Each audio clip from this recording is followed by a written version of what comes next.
নমস্কার, আমি গৌতম। আপনারা দেখছেন কুরমুন টাইমস।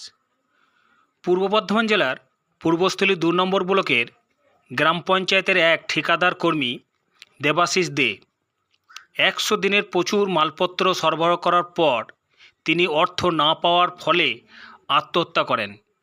দেবাশিস দে তিনি ৩ থেকে ৪ বছর হতাশায় ভুগছিলেন বলে জানা যায়, ফলে আত্মহত্যার পথ বেছে নেন। বর্ধমান ডিস্ট্রিক্ট এমজিএনআরজি অ্যাসোসিয়েশনের সভাপতি মোহাম্মদ শরীফ মিয়া কি জানাচ্ছেন, ওনার কি বক্তব্য শোনাবো। আমরা আজকে পূর্বস্থলী ২ নম্বর ব্লকে এসেছিলাম। এখানকার এক পিংলা গ্রাম পঞ্চায়েতের এক ঠিকাদার প্রয়াত দেবাশিস দে মহাশয় ১০০ দিনের প্রচুর মালপত্র সরবরাহ করেছিলেন, কিন্তু অর্থ উনি পান নাই। দীর্ঘ ৩-৪ বছর ধরে হতাশায় ভুগে দিন ৪ আগে সুসাইড করেছে।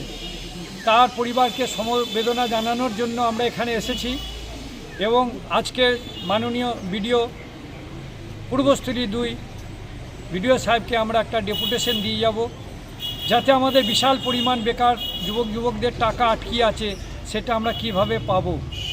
তার জন্য আমরা আজকে এসেছি সুদূর বর্ধমান থেকে।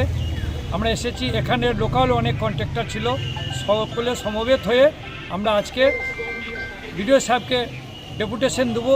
আগামী দিনের কর্মসূচি মাননীয় মুখ্যমন্ত্রী কাছে আমরা দরবার করব।